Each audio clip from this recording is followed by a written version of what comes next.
Welcome back, and thanks for joining us for another exciting episode of the Wild Edible World podcast. I am but one of your hosts, Michael. But this episode, you're going to be calling me the Paysage Visage. That was so good. And I am Foxy Steve Cantu. Thank you, Steve. I took French in high school, you know. And welcome back.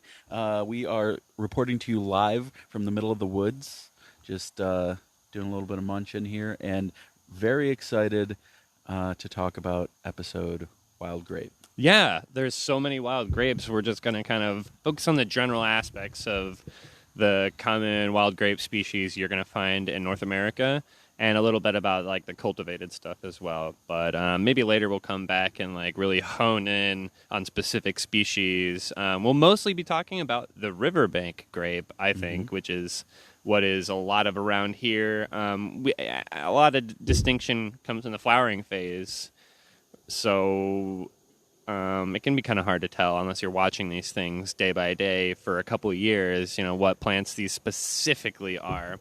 So, it's a grape. We can recognize it as a grape, and we are enjoying one of Steve's fantastic creations from such grapes right in front of us. Yeah, if you follow us on social media, or either of us, or even the page, you've probably seen my little jelly-making experiment.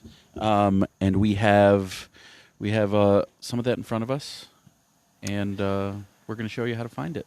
Yeah, we're going to talk about what it looks like. Do our typical thing on our super cool show. So the most recognizable aspect of this plant, I think, is the grape. Yeah. Right? The fruit formations. Because lots of things vine. Lots of things vine indeed, yeah. It's worth mentioning, and we should be doing this a little bit more often on this show, that there are toxic lookalikes. So there are going to be some specific details you're going to need to remember from our show and also your own research to correctly implement, some of this advice and being able to find these delicious plants and staying safe, which is, how we all want you to be.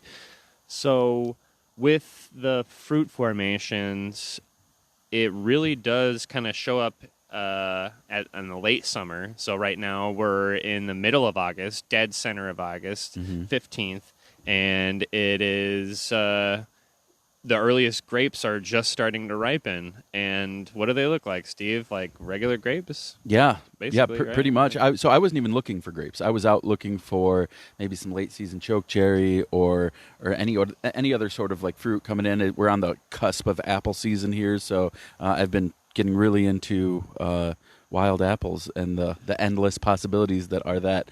Another episode.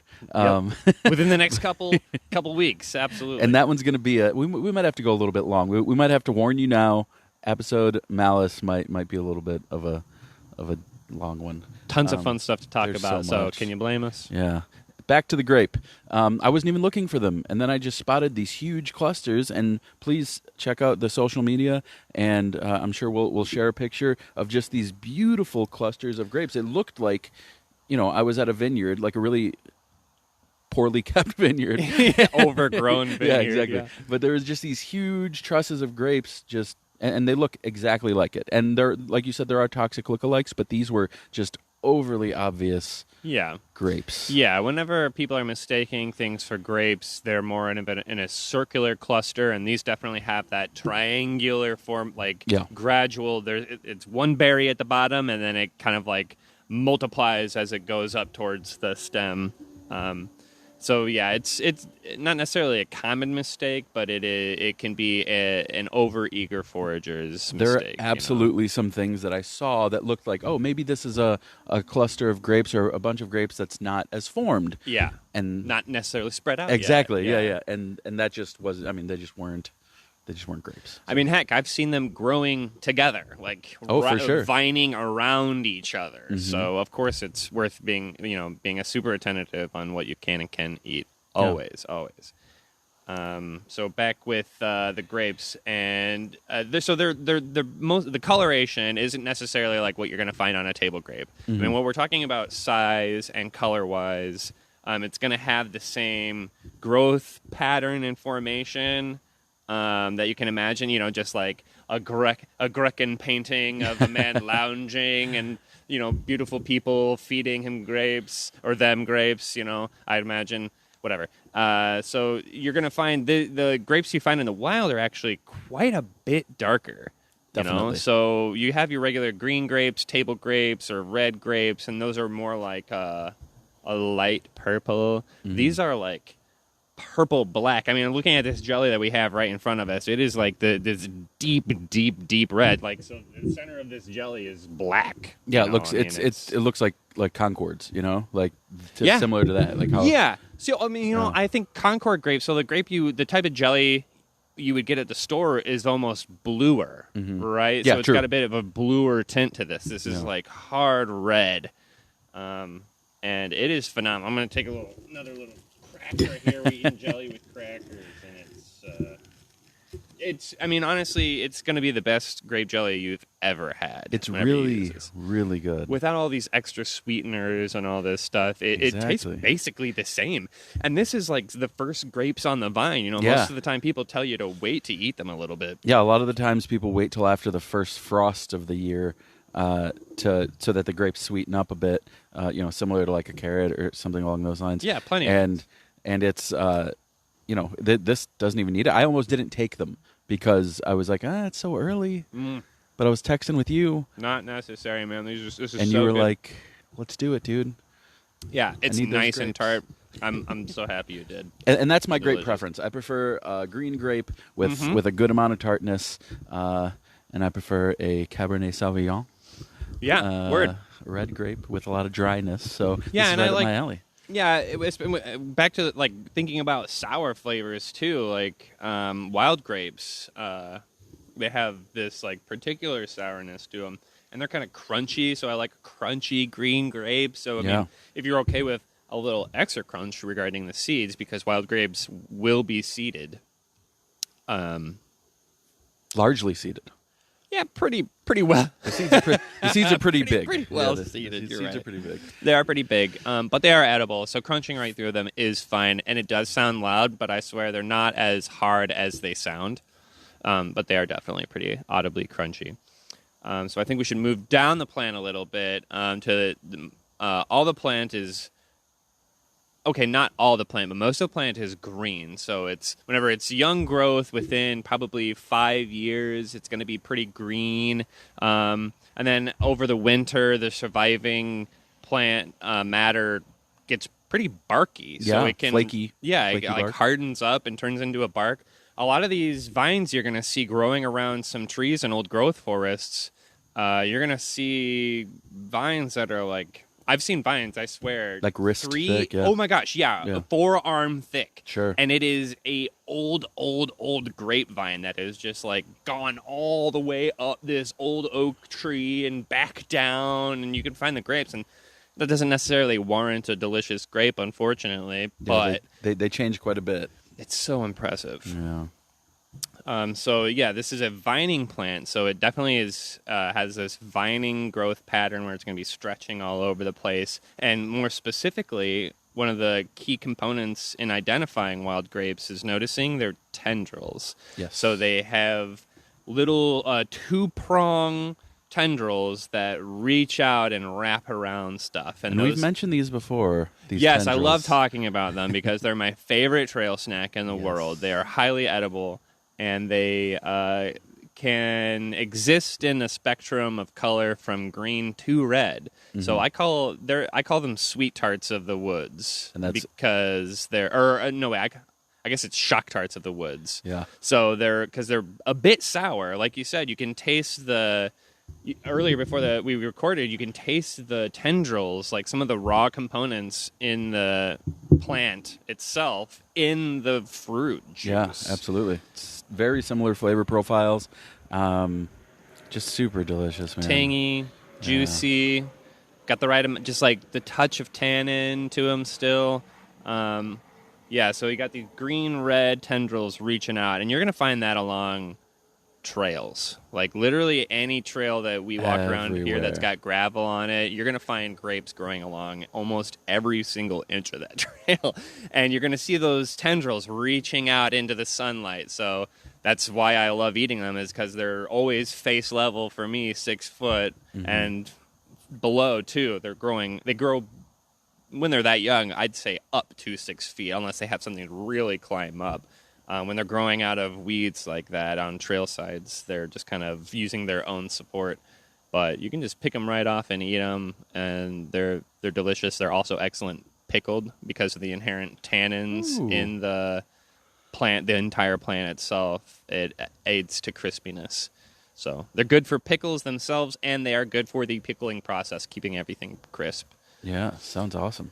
So next part of the plant we want to talk about the leaves. So another really popular ingredient, people of Mediterranean heritage are obviously going to be well familiar with the use of grape leaves and what they look like. But for those of you that don't know, it is okay, so first starting off, we're going to say that there's quite a few different species of grapes, and they can look kind of different. Yeah, absolutely. But most of them do retain this toothy leaf, probably around 4 inches to 6 inches long, top to bottom, and it's heart-shaped with teeth on it, and then it can have lobes, up to 2 lobes. So with the fox grape, you're going to find semi-lobing. The riverbank grape, it's going to look mostly like a heart. There's very subtle lobing, if any at all, which makes it ideal for dolmas, like pickled grape leaf wraps, stuff like that. And they lend themselves so well to that because they are a delicate leaf. And so you can very easily, I mean, just like most grapes, you can very easily wrap something in them, a piece of feta, some, minced meat, something along those lines. And they're just delicious, super tasty. Yeah, use it in all the traditional ways you would use the cultivated wine, grape leaf. It's just as good. But we are out of time for the first segment, so that's what the plant looks like. I hope you guys can gather enough, and this has inspired you enough to at least look into what other plants there are, because there's moonseed. I want to make sure I at least name one plant. Moonseed is known to be a mistakable, quote-unquote, mistakable look-alike. They look pretty different if you've gotten to know these plants over a year or two, but not everybody has. We're all in our own points in this journey, so if you are unfamiliar, take a look at the differences and get familiar with that so you can recognize the poisonous plants as well as you can the delicious ones. Yeah, and it'd be a shame not to take advantage of these delicious berries. Oh my God, it'd be a terrible shame for any one of our listeners to not be able to experience the delicious jelly that we have at hand right now as well. Yeah, and it's easy. How long did it take you to make that? Maybe 10, 15 minutes. No way. Way. I mean, processing and everything? Yeah. Maybe. No, you're kidding me. Yeah. Shut up. 10, 15.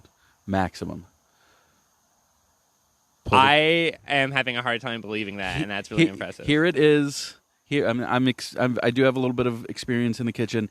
This is how it goes: pull the grapes off, throw them in a pot, add a little bit of water, boil, pull them off, run them through a sieve. I forgot to add the gelatin to that. Yeah, that to the boil, right? Yeah, to the boil. I used half a pack for this. I don't know, probably 12 ounces of jelly, and then just toss it in the fridge, man. I'll do it. I love that. I'll record I love that myself. about you, Steve. Anyway, we'll be right back. Thanks for listening to the Eds. Thank you for listening to the show in general, and we'll be right back.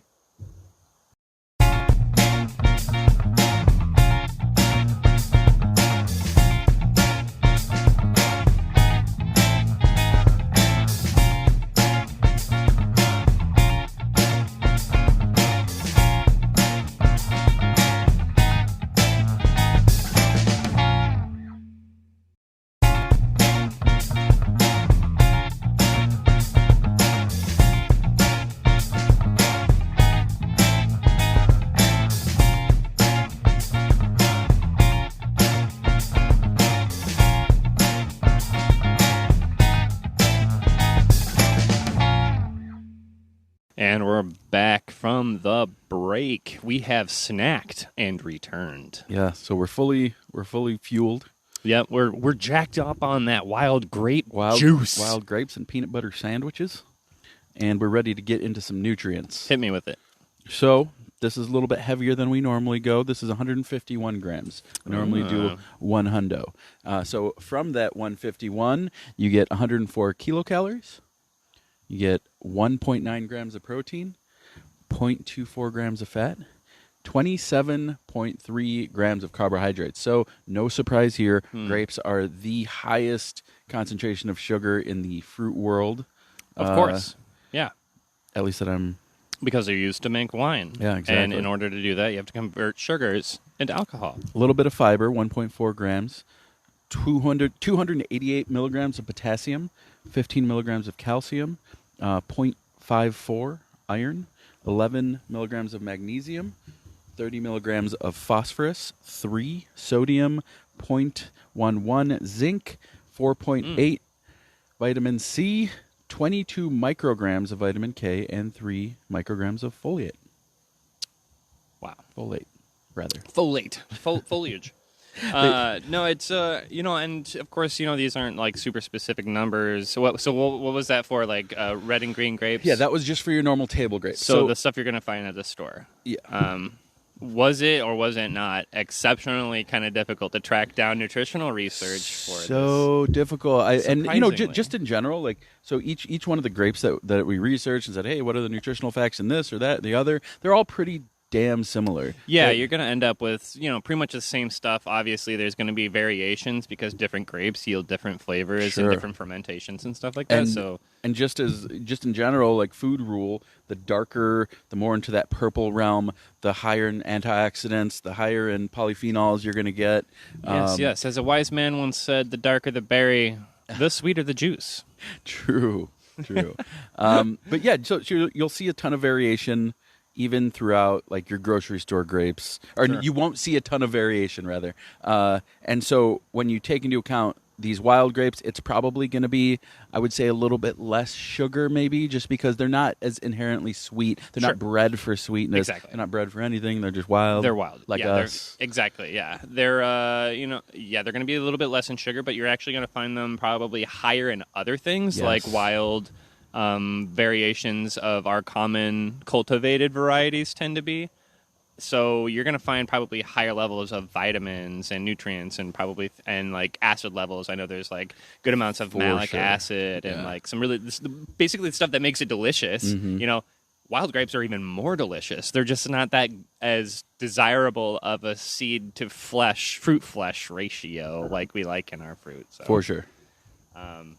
No, it's awesome. Awesome nutritional concepts. So just like keep that in mind when you're thinking about different grapes and stuff. This isn't going to be necessarily like the bottom line about grape nutrition, and that is because there's 79 different. There's 79 accepted species in North America, just in our continent, 79 different types. So. There is, like we mentioned earlier in the first half of the episode, it's going to be a little bit difficult sometimes to determine the exact species you're working with. You're going to need methods of verification from each stage of the plant's life. How it grows, the flowering, the fruit, the leaf shape, Yeah, so we were looking at photos earlier of the grapes that I got for these, for this jelly. And, we were going back and forth like, well, I guess it could be this because the leaf shape is like that, but we don't know what the flower formation looked like. So eventually we were just like, heck it, Yeah. It's a grape. It's a grape. We know it's a grape. It looks like a grape. It tastes like a grape. Mm-hmm. We can verify through other means that it is indeed an edible grape species. I'm willing to bet that it is the riverbank grape just because that is what we have around here. We're in kind of like, rivery area. The leaf was dead on. So, but we can't be 100% sure. I normally would tell you that you should be 100% sure before you eat anything or put something in your mouth. We are sure it is a grape. But we're 100% sure it's an edible grape, so you don't necessarily need to be so specific about the species whenever the genus itself is quite edible. So we got some jelly. Yeah. One of the very delicious things you can do with a grape. Yep. Do you have any favorites or... Favorite things to do with a grape? Shoot, man. Honestly, so yeah, we talked a little bit earlier about pickling the Tendrils? The tendrils, Yeah. yeah. And so there's that. There's the I eat the grapes raw. I like crunching yeah. on the seeds and everything. And another thing that we kind of had to leave out of this episode is the seed nutrition. The seeds themselves have actual pretty lengthy research on the amount of oils and things that they contain. So if that's something that interests you, be sure to look, do a little bit of research into that, because there's a lot of really interesting results. But and the whole plant has been used throughout history. The seeds, the fruit, the oh my gosh, leaves. yeah. It goes back to. I mean, I think even in the Epic of Gilgamesh, they mention, grape something or other. Yeah, the oldest human written story that we have.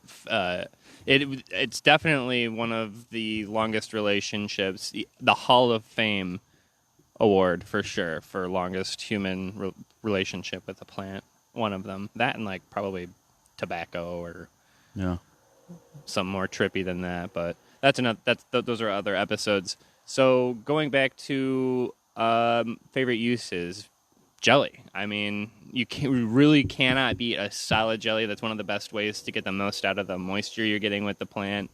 There's fruit leather you can make. Everybody loves really good fruit leather.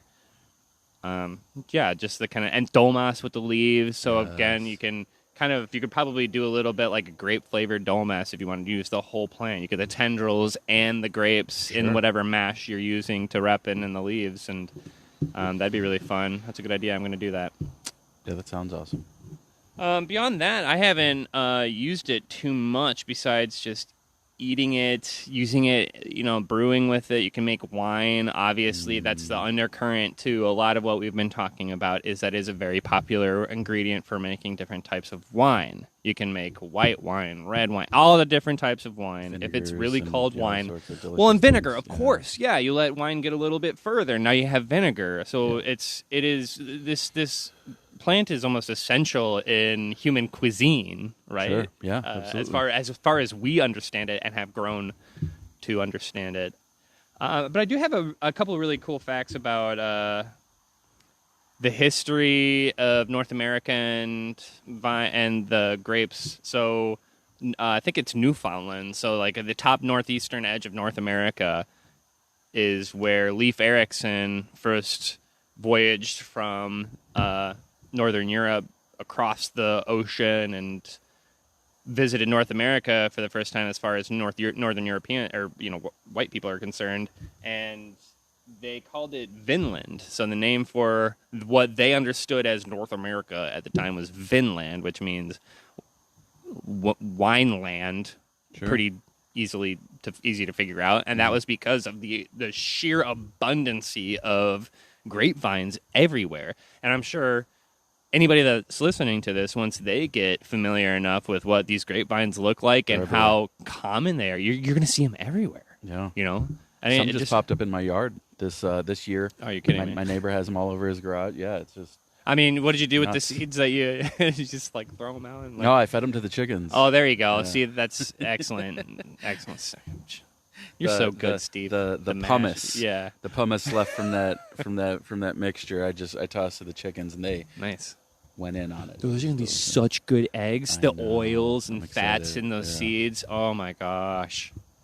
So, I mean, that just closing the loop on some of the waste that you may or may not end up with. You don't just throw some of that stuff out. Even the seeds, that's valuable compost, probably, if you're able to process that. Normally, if it's possible, I like to save the flesh, even the peel from any fruit that I eat, and put it in the jelly as well. But these berries are just so small that I was like, let the chickens have them. I'll just make a pulp-free pulp-free jelly. So that is, if we didn't mention it before, that is one of the things you're going to experience with these fruits, that they're smaller, a lot smaller than the cultivar, but that's how it is with wild stuff. They're so tasty. It's worth it. It's so worth it. Just like the chanterelles, a lot of these things around us are just smaller, but you just take the time to appreciate them and give them the treatment, and you're going to be really happy with what you get. So I think that closes us out for another. Well, let me explain. I guess I called myself the Pijage Visage. Oh yeah. You got to clarify. And that. I should explain a little bit. That did have to do with the winemaking portion that we were talking about. Pijage is what it's called whenever you make wine by crushing it with your feet. That's the French term for it. And visage is my face. So I look like someone that would make wine with their feet. He does. I'm a hippie-looking homie. Anyway, that'll be our episode for today. Thanks for joining us for another wonderful, a little bit longer than usual episode. Yeah, but we hope you liked it. Yeah. We hope you'll tune in next time. Yeah, give us a rating or review on your favorite podcasting portion. Tell your friends about us. Talk about the show to other people. Let them know that there's so much food out there, and it really isn't that scary. And you can have a lot of fun making it and eating it, too. I mean, we're the living, walking example. Try to be. Definitely. So, see you next time. Bye.